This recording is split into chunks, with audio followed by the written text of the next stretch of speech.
સુરત સહિત સમગ્ર જિલ્લામાં રેડ એલર્ટ વચ્ચે પાલિકા તંત્ર સંપૂર્ણ એલર્ટ મોડ પર છે. ભારે વરસાદ અને પવનની આગાહીને પગલે નીચાણવાળા વિસ્તારોમાંથી લોકોનું સ્થળાંતર શરૂ કરવામાં આવ્યું હોવાનું કમિશનર એમ નાગરાજને જણાવ્યું હતું.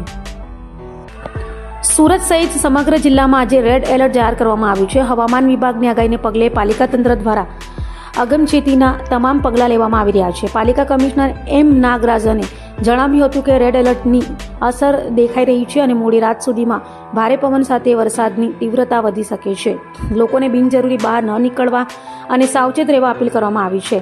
કીમ, વેલંજા સહિતના વિસ્તારોમાં વધુ પાણી ભરાવાની શક્યતાને ધ્યાનમાં રાખીને નીચાણવાળા વિસ્તારોમાંથી લોકોને સલામત સ્થળે સ્થળાંતર કરવાની કામગીરી શરૂ કરવામાં આવી છે.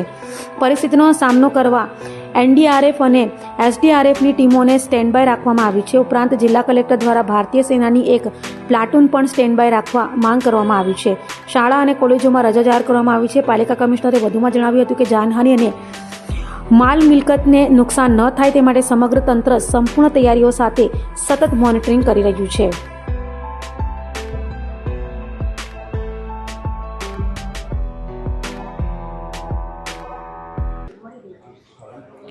આજે 31 જુલાઈ 2024 સુરત શહેર ખાતે વરસાદનું આગમન થયું છે. આજે જે રેડ એલર્ટ જાહેર કરવામાં આવી છે તે અનુસંધાને એસએમસી તરફથી લો લાઇંગ વિસ્તારમાંથી લોકોને ખસેડવાનું કામ ચાલુ છે.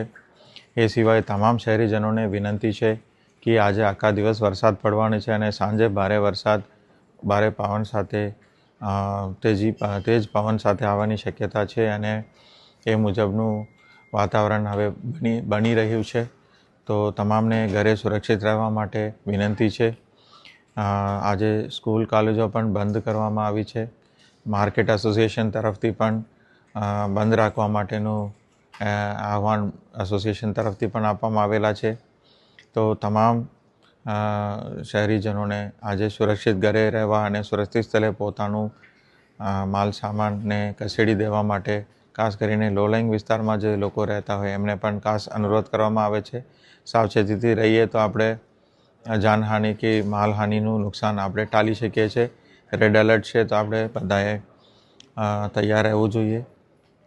સુરત શહેરના બહારના વિસ્તારમાં ખાસ કરીને ખીમની વિસ્તારમાં પણ ભરૂચ જિલ્લા બાજુ પણ વધારે વરસાદ થવાની શક્યતા છે. તો નદીના ઉપરની સાઈડમાં પણ દાખલા તરીકે વેલંજા છે અને કઠોર છે, ગોઠાણ છે, એવા ગામોમાં પણ પાણીનું આગમન પાણી ભરવાની શક્યતા વધારે છે. તો એ બાજુ પણ આપણે એલર્ટ રહેવાની ખૂબ જરૂરી છે. આમ કુલ મળીને તમામ શહેરીજનોને વિનંતી છે. એસડીઆરએફ, એનડીઆરએફના ટીમ પણ તૈયાર કરવામાં આવે છે. એ સિવાય આર્મીનું પણ એક પ્લાટૂનની માંગણી સુરત જિલ્લા કલેક્ટર તરફથી કરવામાં આવેલા છે, જે રાજ્ય સરકાર આપણને મદદરૂપ થશે. બાકી તમામ તૈયારીઓ કરી દેવામાં આવેલી છે અને તમામ શહેરીજનોને સહકાર આપવા માટે ખાસ વિનંતી કરું છું.